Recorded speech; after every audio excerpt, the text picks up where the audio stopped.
निक्कू शर्मा जी गोवर्धन से। श्री हरिवंश गुरुदेव भगवान आपके चरणों में कोटि कोटि प्रणाम। श्री सदगुरु भगवान हमारी कोई संतान नहीं है, इस बात से मुझे कभी दुख नहीं होता, जबकि खुशी सी होती है कि मेरे साधन भजन में कोई समस्या नहीं है। मेरी धर्मपत्नी भी खुश थी, लेकिन गुरुदेव भगवान, महाभारत के एक प्रसंग में आपसे सुना कि बिना संतान के जीवन व्यर्थ है, तब से मेरी पत्नी व्याकुल है। गुरुदेव कुछ मार्गदर्शन करें कि उसी मन में उत्तर निश्चिंत। नहीं था, फिर उसे सुन लीजिए। अगर आपको लगता है कि गृहस्थी में ही रहना है, बाबा जी तो बनना नहीं, विरक्त होना नहीं हमें, और हमें संतान वाली लाभ की वृत्ति प्राप्त करनी है, तो लाडली लाल से बढ़कर कोई है क्या? और वो कहते हैं ये था मम प्रपद्यन्ते तास तथैव भजाम्यहम्। जो मेरे को जैसे बजता है मैं वैसे ही भाव में आता हूँ उसके। वैसे आते तो भगवान ही है संतानों के रूप में। भगवान ही तो सारी मत्ता परतरम नान्यत, मेरे सिवा कोई और है नहीं। तो लाडली लाल के रूप में आपके घर में नहीं है क्या? आप उनको अपना नहीं मानते हैं क्या? फिर आप क्यों चिंतित होते हैं? लेता है मुझे नहीं नहीं, कौन कौन है? नहीं होना चाहिए ना। अगर विचलित होने वाली बात में आप आएंगी तो फिर आप हमारी बात को समझ ही नहीं पा रहे। अगर बुद्धि से आप धैर्य पूर्वक समझे, देखो, शास्त्र घुमा के सत्य वस्तु को देना चाहता है। जैसे आपके संतान नहीं हुई तो आगे का शब्द क्या लिखा है कि भगवान फिर आपको वैराग्य मार्ग दे रहे हैं कि संसार के राग से रहित होकर दोनों वानप्रस्थ आश्रम को धारण करते हुए भजन करते हुए भगवत प्राप्त कर लो। ये तो बढ़िया चांस मिल गया। इसी बात को आत्माराम ब्राह्मण नहीं समझ पाए थे। उनका अगर पुत्र नहीं है तो फिर हमारी गृहस्थी व्यर्थ है, गृहस्थी व्यर्थ है तो जीवन व्यर्थ है, जीवन व्यर्थ है तो आत्महत्या कर लेते हैं। इस विचार से वो जंगल में गए। तो धर्मात्मा पुरुष थे वो, कोई ऐसे थोड़ी थे। तो जब धर्मात्मा पुरुष कहीं चिंतित होता है तो महात्मा का संयोग करवा देते हैं भगवान। ऐसा शास्त्रों में बहुत जगह देखा गया है। तो एक सन्यासी महात्मा आते दिखाई दिए, तो वो ब्राह्मण घर में जन्मे थे, शास्त्रों का स्वाध्याय किया था, संध्या वंदन आदि करते थे। देखा संत तो उठकर खड़े हुए, प्रणाम किया। प्रणाम मुद्रा से समझ में आ जाता है कि आस्तिक है। तो संतों को केवल श्रद्धा चाहिए। वो बैठ गए और कहा तुम्हारा उदास चेहरा, क्या बात है? उनका भगवान, सब कुछ है आपकी कृपा से, संपत्ति है, सब है, पर हमारे संतान नहीं। शास्त्रों में लिखा है संतान के बिना गृहस्थ धर्म अधूरा। फिर बार बार हृदय जलता है कि जीवन व्यर्थ। उन्होंने समझाया कि तुम्हारे भाग्य में 7 जन्म तक संतान का योग्य नहीं। तुम्हारे ऐसे अपराध हैं कि तुम्हारे संतान योग नहीं है। आप लोग ही अपराध कर देते हो, कोई दूसरा नहीं। गर्भ में देखा बेटी, हत्या करा दी। ये जन्म तो कष्ट में जाएगा, अगले जन्म में गर्भ ही नहीं धारण कर पाओगे। गर्भ में ही कोई संतान ही नहीं आएगी, कर लो उपाय। क्योंकि तुमने गर्भ का ही तो नाश किया, भ्रूण हत्या, उसकी तुम्हें जरूरत है नहीं, हटा दिया। कितने ऐसी माताएं बहनें जो ईमानदारी से देखे कितनी गर्भ हत्याएं करवाई। अब आगे जब उनका दंड मिलेगा तो तुम भगवान को कोसोगे।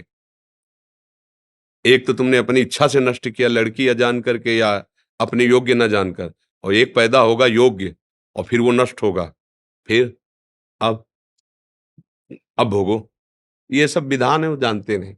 अब उन्होंने जब बहुत हठ किया, नहीं माना, तो एक फल दिया और कहा अपनी पत्नी को खवा देना, इससे बालक होगा।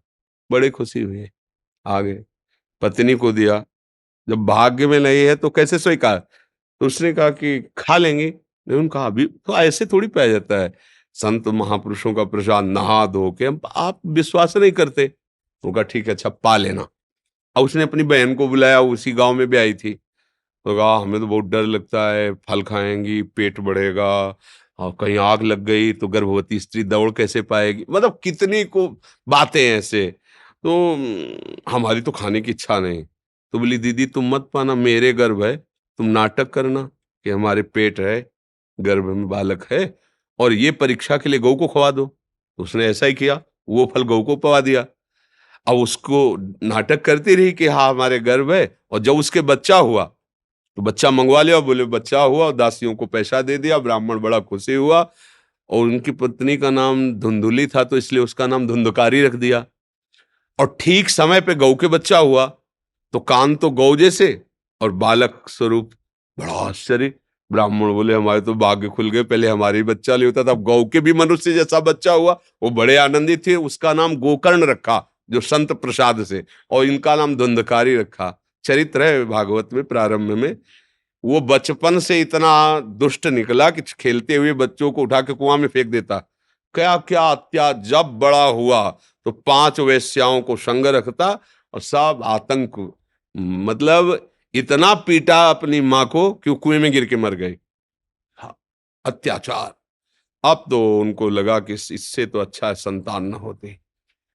और वो बचपन से ही भगवत प्रदत्त संत स्वरूप ही थे। वो तो तीर्थ यात्रा को गए थे, लौट के जब आए तो चरणों में गिर करके उन्होंने कहा, बेटा गोकर्ण अब तो हमारा सर्वनाश हो गया। बोले पिताजी अभी एक उपाय है, भगवान का आश्रय लेकर और अब भाग जाओ यहां से आप, और एकांत में श्री कृष्ण का भजन करो और भागवत के 10वें स्कंद का पाठ करो। बहुत जल्दी आपको भगवत प्राप्ति हो जाएगी। जो श्लोक धर्मम भज सततम त्यज लोक धर्मान उपदेश किया, वो वहां से चलेगा। इस प्रसंग से सीख मिली कि यदि हमारे गर्भ से संतान नहीं है तो नहीं है। अब हम भाव से भगवान को मान लेते हैं, मेरे हैं, वही मेरे माता, वही मेरे पुत्र हैं, वही मेरे पिता हैं, वही मेरे रिश्ते नातेदार, सब हो गया। भागवत में लिखा है तीनों ऋणों से मुक्त हो जाता है, मातृ ऋण, देव ऋण, ऋषि ऋण, इन सब ऋणों से मुक्त हो जाता है जो भगवान को प्राप्त करता है। तो ये सब मतलब इसीलिए कहा गया शास्त्र रूपी जंगल से गाइड करने वाले की अंगुली पकड़ के चलो तो बच जाओगे, नहीं फंस जाओगे। इसलिए फिर तो मतलब सब गड़बड़ हो जाएगा। चाहिए भगवान की इच्छा हो, अब इच्छा हो जाए संतान की तो अब फिर परेशानी हो जाएगी। अरे होना हो तो हो, नहीं होना हो तो हम खुद जिनकी संतान उनको प्राप्त करने के लिए मुझे मिला। मुख्य धर्म क्या है? भगवत प्राप्ति। ये सब साधारण धर्म है। तो भगवान ने क्या आदेश किया है? सर्वधर्मान परित्यज्य मामेकम शरणम ब्रज। ये बात बोले पाप जो लगा तो हम स्वर पापे भ्यो मोक्षयिष्यामि मा शुचः। तो चिंता मत कर, मैं हूं। बहुत तुम्हारे को लग रहा है तो गोपाल जी को बैठा लो, लाल गोपाल दुलार करो उनको कि हमारे नौ किशोर किशोरी आराध्य देव, और ये मेरा लाला, देखो लाला तन्मयता करके देखो, अगर बोलने न लगे तो बताना। पर तुम्हारे प्यार, तुम्हारी तन्मयता, अगर बालक ही चाहिए तो देखो ना, अखिल कोटि ब्रह्मांडों का पिता घुटनों के बल चल रहा है नंद बाबा के आंगन में, दशरथ जी के महल में। ये क्या है? भावना ही तो ना। तो वैसे भी सब रूपों में भगवान है, तो ये तो चिंता का विषय नहीं क्यों सके। महाराज जी इसका जैसे आपने बोला वानप्रस्थ का आश्रय लेके वैराग्य से आगे का जीवन व्यतीत करो, बट ये अभी गृहस्थी में इसी वेश में रह के अगर भजन करना चाहें ये भजन करेंगे, बट वैराग्य का आश्रय लेके बाहर। भाई वैराग्य का मतलब कपड़ना बदलना नहीं है। वैराग्य का मतलब इन सब बातों की चाह खत्म कर देना। राग का त्याग ही तो वैराग्य है। आप पैंट शर्ट पहनो, हम कह रहे हैं, और कोट पहनो, ऊपर से सोने की जंजीर पहन लो, क्या फर्क पड़ता है? अंदर से राग नहीं तो कोई फर्क नहीं पड़ता। और राग है तो एक लंगोटी और कमंडल भी तुम्हारे लिए एक बाधक बन जाएगा। एक लंगोटी और एक कमंडल, वो भी तुम्हारे लिए मुक्ति में बाधा पहुंचा देगा। और राग नहीं तो चक्रवर्ती सम्राट हैं अम्बरीश जी, और महान भक्त हैं, उनकी गाथा गाई जा रही। बात समझो, हम अंदर से तैयार कर लिए कि अब मेरे को भगवान ही जो कुछ है उनकी उनका भजन करना है, और ऐसे ही रहो। अंदर से निश्चय करो।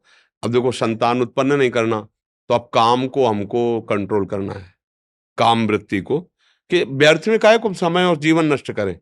संतान उत्पन्न नहीं हुई, अब हमारा मार्ग भगवत प्राप्ति, तो दोनों ब्रह्मचर्य का आश्रय लेके चले। अभी जीवन मुक्त होते जाओगे, एक एक विषय छूटता चला जाएगा। अभी परमहंस हो गए, बाहर से पैंट शर्ट में, अंदर से महात्मा होके, कितनी बढ़िया स्थिति है। समझ रहे ना?